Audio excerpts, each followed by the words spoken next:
ভাবি, ভাবি আমারে দয়া করে 30,000 টাকা দাও। আমার বউ অনেক অসুস্থ, ওরে আমি একটু ডাক্তার দেখাবো। ভাবি, আমার কাছে একটা টাকা নাই, আমারে দয়া করে 30,000 টাকা দাও। আমি বুঝি না মেয়ে, তোমার বউ অসুস্থ তাতে আমার কি? তুমি বিয়ে কেন করছো বলো তো? একটা চাকরি বাকরি জোগাড় করতে পারো নাই, ঠিক মতো নিজেই চলতে পারো না, আবার বিয়ে করে ফেলছো। নিজের বউকে খাওয়াতে পারবা না, পড়াতে পারবা না, অসুস্থর খরচ বহন করতে পারবা না, তাহলে বিয়ে কেন করছো? এটার তো কোনো দরকার ছিল না। ভাবি, আমি তো চাকরির জন্য চেষ্টা করতেছি, চাকরি না হইলে আমি কি করবো কো? আমার হয়ে যাবো। দেখো ভাবি, এখন আমার বিপদ থেকে উদ্ধার করো, আমার 30,000 টাকা দাও, আমি তোমার এই টাকা শোধ করে দেবো। আমার বিপদটা উদ্ধার করো, আমার বউর একটু ডাক্তারটা দেখাই। দেখো মেয়ে, আজ এর টাকা ওয়েস্ট করার মতো না, আমার কাছে এত টাকা নেই। আর তাছাড়া 2 দিন পর পর তোমাকে আমি এত টাকা দিতে পারবো না। আর তোমার ভাই আমাকে না করে দিয়েছে, তোমাকে আমি একটা টাকাও দিতে পারবো না। চলো। ভাবি, দয়া করে আমার টাকাটা দাও ভাবি। মম, তুমি চাচাকে মারলে কেন? না বাবা, তোমার আব্বু আমারে মারে নাই, তোমার আব্বু আমারে শাসন করছে। দেখো না, শাশুর চাকরি বাকরি হয় না, আর চাকরি বাকরি না হলে তো মানুষের জীবনে কোনো দাম থাকে না। আমারে তোমার মা মারে নাই। না চাচু, আমি সবকিছু বুঝি। মা তোমাকে মেরেছে। বাবা, এই রোদে গরমে তুমি এই জায়গায় থাকো না, চলো তোমার গাড়িতে উঠে দিই।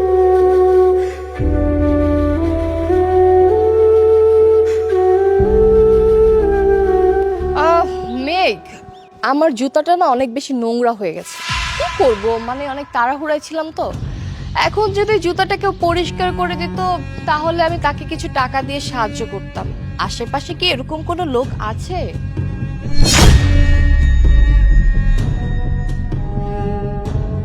আচ্ছা, ভালো করে পরিষ্কার কর মেঘ। এই যে এই জায়গাটা তো ময়লা আছে। আরো কর, আরো কর, ভালো করে কর। এই যে এই জুতাটা কর, এই জুতাটা, এই যে এই জুতাটা, এই জুতাটা।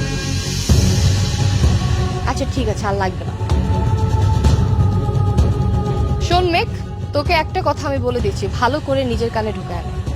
আজকের পর থেকে আমি তোকে একটা টাকাও দিব না। আর যদি টাকা দিতে হয় তাহলে আমার বাসায় চাকরের কাজ করে তারপর টাকা নিয়ে যাবি। তুই যদি কাজ না করতে পারিস কি হয়েছে, তোর বউ তো আছে। আমার এমনি তো একটা চাকর বাকুর লাগবে, তোর বউকে পাঠিয়ে দিস। তার বিনিময়ে কিছু টাকা দিয়ে দিব, তোদেরও সাহায্য হয়ে যাবে। আর আশেপাশে যেন এরকম না দেখে। আর খবরদার, রাস্তাঘাটে না ভাবি ভাবি বলে ডাকবি না।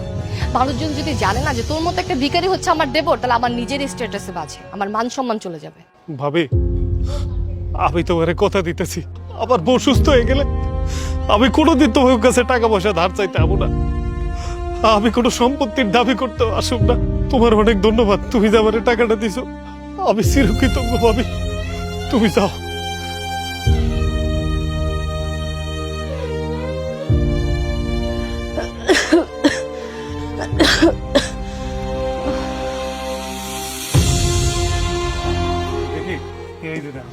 আমি ভাবির কাছ থেকে টাকা নিয়ে আইছি, আমি তোমার চিকিৎসা করবো, তোমার আর কিছু হইব না, তুমি একদম সুস্থ হয়ে যাবে। তুমি শুধু শুধু কেন আমার জন্য এত কষ্ট করতে গেলে? আর তুমি ভাবির কাছে কেন এত ছোট হতে গেলে? ভাবি তোমাকে আর আমাকে বাসা থেকে বের করে দিয়েছিল, মনে আছে?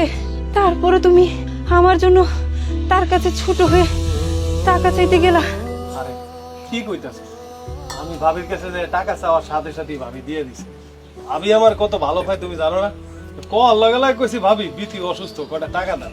আমারে ঠাস করে হাতে টাকা দিয়ে দিয়েছে, তোমার বিশ্বাস হয় না? হয়েছে হয়েছে, আমি জানি সুযোগ সুবিধা ছাড়া যে ভাবি কোনো টাকা দেবে না, এটা আমি জানি। আর আমি মনে হয় বেশি দিন বাঁচবো না মেঘ। আরে তুমি এসব অলক্ষণে কথা বললে না তো, বাঁচবা না মানে কি? এই যে দেখছো টাকা, তোমার আমি এখনই ডাক্তারের কাছে নিয়ে যাবো। চলো তুমি আমার সাথে ডাক্তারের কাছে চলো। মেঘ, আমার আমার বুকে অনেক ব্যথা হচ্ছে। আরে বিধি, আমার বুকে খুব কষ্ট হচ্ছে। আরে আমি বিধি, আমি মনে হয় মরে যাব। আরে তোমার কিছু হবে না, আমি তোমার এখনই ডাক্তারের কাছে নিয়ে যাবো। বিধি, বিধি, বিধি, আমি এসে টাকা নিয়ে এসে দেখো, আমি তোমার চিকিৎসা করবো। বিধি, এই বিধি, বিধি তোমার কি হয়েছে? বিধি, তুমি আমার আল্লাহ ভাইজান, ভাইজান আমার কাছ থেকে ফুল কিনবেন ভাইজান। আমার সন্তান অনেক অসুস্থ ভাইজান, আমার মেলা টাকার দরকার। আপনি যদি আমার সাহায্য না করেন ভাইজান, তাহলে আমার অনেক বড় ক্ষতি হয়ে যাব। আমি অনেক মানুষের কাছে গেছি, কেউ আমার সাহায্য করতেছে না। এই যে ফুলগুলা কেউ কিনতেছে না ভাইজান, আপনি কয়টা ফুল কিনেন না ভাই। আমার ছোট একটা সন্তান আছে, মাত্র 6 বছর। আমার সন্তানের অনেক অসুখ, ওর লিভার নষ্ট হয়ে গেছে। আমার ছোট সন্তানটা ছটফট ছটফট করতেছে, সহ্য করতে পারতেছে না পেটের ব্যথা। আমি মা হয়ে এগুলা দেখতে পারতেছি না। আমি যখন হসপিটালে নিয়ে যাবো সেই টাকাটাও আমার নাই। আপনি আমার একটু সাহায্য করেন না ভাই, একটু সাহায্য করেন। আরে ভাবি, তোমার এই অবস্থা কেন? মেঘ, মেঘ তুমি তুমি কেমন আছো মেঘ? ভাবি, আমি তো আল্লাহর রহমতে তোমাদের দোহায় অনেক ভালো আছি, কিন্তু তোমার এই অবস্থা কেন? আর আমার আমার ভাতিজার কি হয়েছে? ভাতিজার জানো মেঘ, আমাকে এখন আর কিচ্ছু নাই। আমরা রাস্তার ভিখারি হয়ে গেছি। আমি আমি সবসময় অহংকার করতাম না, আমি টাকা পয়সা নিয়ে সবসময় অহংকার করতাম। আল্লাহ না আমার বিচার করছে বুঝছো। আমি এখন পয়তার ভিখারি হয়ে গেছি। আমি রাস্তায় রাস্তায় ভিক্ষা করতেছি, ফুল বিক্রি করতেছি। তোমার ভাতিজারা অসুস্থ বুঝছো, ওর না লিভার নষ্ট হয়ে গেছে। ডাক্তার কইছে ওরে যদি হসপিটালে ভর্তি না করে, অপারেশন না করায়, তাহলে আমার পোলাটা বাঁচবো না মেঘ, আমার পোলাটা বাঁচবো না ভাই। ভাবি, এখন এসব কথা বলার সময় নেই। আমার অনেক টাকা আছে, আমার ভাতিজার আমি কিচ্ছু হইতে দিব না। দরকার হইলে বিদেশে পাঠাবো। আগে চলো আর চিকিৎসা করি, তারপর সব কথা হবে। আসো গাড়িতে উঠো। বাবা, তুমি কোনো চিন্তা করো না। তোমার অনেক কষ্ট হইতেছে না, পেটে অনেক ব্যথা করতেছে। দেখো সব ঠিক হয়ে যাবো। আল্লাহ আছেন উপরে, আল্লাহ ভালো করে দেবো।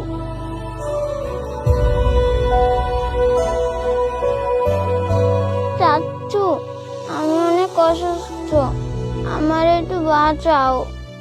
আরে বাবা, তোর এ কি অবস্থা বাবা? কেমনে হইলো আমার বাবার এই অবস্থা?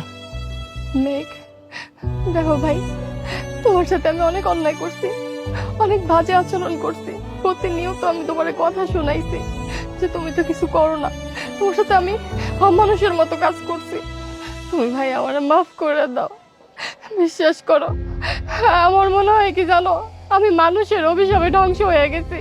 আমি গরিবদেরকে মানুষ মনে করি নাই কখনো, সবসময় মানুষের সাথে অনেক বাজে আচরণ করছি।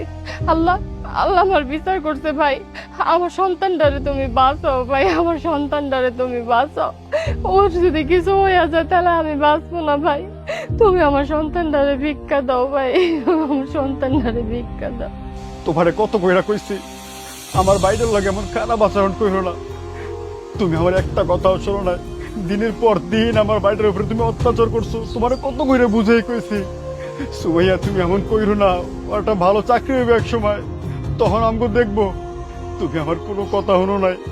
শেষ মেশরে এই বাড়ির থেকে অপমান অবস্থা করে বাইর করে দিলা। দেখছো শেষ পর্যন্ত আমার ভাইয়ের কাছে তোমার হাত পাততে হইল।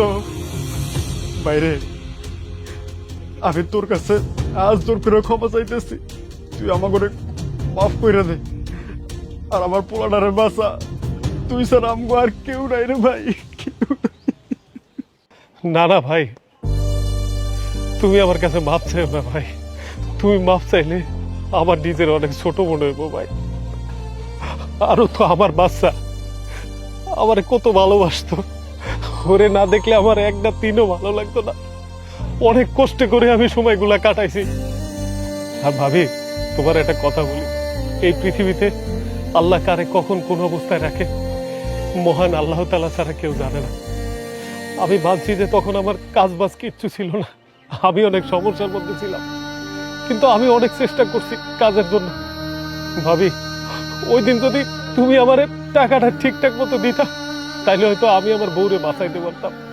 আমার বউটা বিনা চিকিৎসা মারা গেছে, তুমি আমার অল্প কিছু টাকা দিছিলা, ওই টাকা দিয়ে আমি কিছুই করতে পারি নাই। তবে একটা কথা কি জানো ভাবি, পরিবার মানে হচ্ছে শক্তি। পরিবারের একজনের যদি সমস্যা হয়, আরেকজন যদি ঝাঁপায় না পড়ে, তাহলে সেটারে তো পরিবার বলে না। আমি মানছি যে তখন আমি সমস্যায় ছিলাম, তখন যদি আমারে তোমরা হেল্প করতা, আজকে আমার ভাতিজার এই অবস্থা হইতো না, আমার ভাই ব্যবসা বাণিজ্যে লস খাইয়া এই অবস্থা দেখা লাগতো না। যাই হোক, আমরা তো পরিবার, এত কথা কইয়া কি হইব? আগে চলো আমার ভাতিজার চিকিৎসা করি, ওরে দরকার হইলে আমি বিদেশে নিয়ে যাবো, আমার তো টাকার অভাব নাই। আর তোমাকে আমি এই বস্তির ভিতরে থাকতে দেব না। চলো বাবা, চলো।